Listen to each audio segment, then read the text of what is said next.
என்னை இப்படி ஒரு நெருக்கடியில கொண்டு வந்து நிறுத்திட்டியே, இது உனக்கே நியாயமா இருக்கா? உன்னையே நம்பி இருந்த எனக்கு இப்படி ஒரு சோதனையா? நீதான் எப்படியாவது இதுக்கு ஒரு நல்ல வழியை காட்டணும். என் மருமக வாழ்க்கையில ஒளி ஏத்தி வைக்கணும்.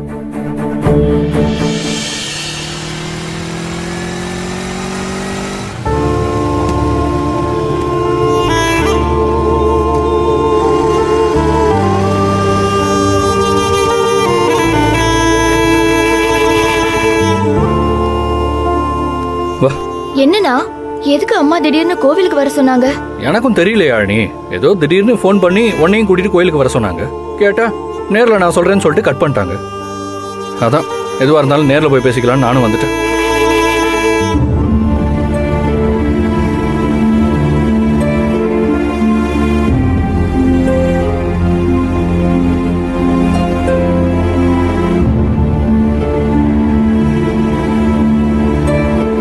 சரி உள்ள போலாம் வா.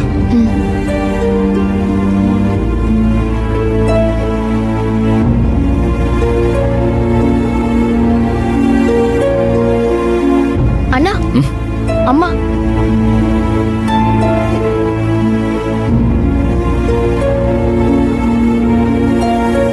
என்னன்னா, ஏதோ பேய் எறிஞ்ச மாதிரி உட்கார்ந்துட்டு இருக்காங்க. ஏய் சும்மா இரு.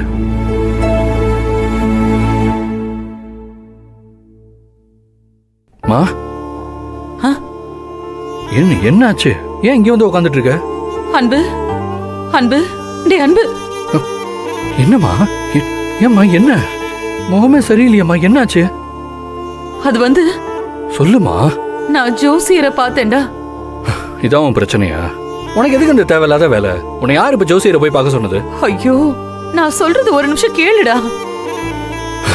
சரி, என்ன சொன்னார் ஜோசியர்? இன்னும் 3 மாசத்துக்குள்ள உனக்கும் ஆனந்திக்கும் கல்யாணம் நடக்கலன்னா அதுக்கப்புறம் நடக்கவே நடக்காதுன்னு சொல்லிட்டாருடா. ஆனந்தி இல்லாம வேற எந்த பொண்ணா இருந்தாலும் 3 மாசத்துக்குள்ள கல்யாணம் நடக்கணும். அப்படி இல்லைன்னா 10-15 வருஷம் கழிச்சுதான் கல்யாணம் நடக்க சாத்தியம் இருக்கு. ஒருவேளை கல்யாணம் நடக்காம போனாலும் போயிடும்னு சொன்னாருடா. மா, யாரோ ஏதோ சொன்னா அதை அப்படியே நம்பிக்கிட்டு இப்படிதான் டென்ஷனா வந்து உட்காந்துட்டு இருப்பியா? முதல்ல வாமா வீட்டுக்கு போலாம். டேய் இருடா, நீ எல்லாத்தையும் விளையாட்ட நினைச்சுக்காதடா.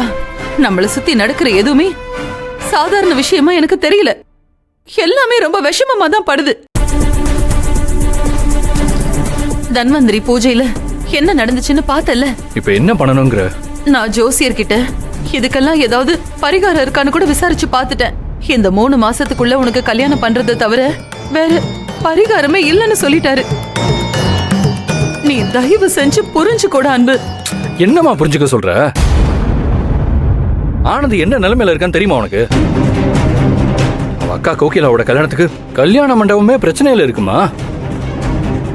அந்த சுயம்பலிங்கம் அவங்க அப்பா புக் பண்ணி வச்ச அந்த கோயில் மண்டபத்தை வேற யாருக்கோ கொடுத்துட்டேன்னு பிரச்சனை பண்ணிக்கிட்டு இருக்கான். இப்ப அந்த கல்யாணமே எப்படி நடக்கும்னு தெரியாம எல்லாருமே டென்ஷன்ல இருக்காங்கம்மா. அது ஊர் சைடுமா, அவங்க ஊர் பக்கத்துல வேற எந்த மண்டபமும் இல்ல. இப்ப அந்த கல்யாணமே எப்படி நடக்கும்னு தெரியாம எல்லாரும் டென்ஷன்ல இருக்காங்கம்மா. இந்த நேரத்துல ஆனந்தி கிட்ட போய் இன்னும் 3 மாசத்துல என்ன கல்யாணம் பண்ணிக்கோன்னு எப்படி சொல்ற? டேய் அன்பு, கோகிலா கல்யாணம் அப்படியெல்லாம் ஒண்ணு நின்னுடாதுடா. நாம எல்லாரும் இருக்கோம், ஏதாவது ஒரு ஏற்பாடு பண்ணி நடத்தி முடிச்சிடலாம்டா. ஆனா அதை விட முக்கியம் இப்ப உனக்கும் ஆனந்திக்கும் கல்யாணம் நடக்கிறது தான். நீ சம்மதம் மட்டும் சொல்லு, மத்ததெல்லாம் நான் பாத்துக்கிறேன். அம்மா, நீ நடக்கிற விஷயத்த பேசுற மாதிரி எனக்கு தோணல. ஆனா அந்த ஜோசியர் சொன்னது உண்மைதான். ஆனந்தியை நான் கல்யாணம் பண்ணலன்னா என் வாழ்க்கையில கல்யாணங்கிறதே இல்ல.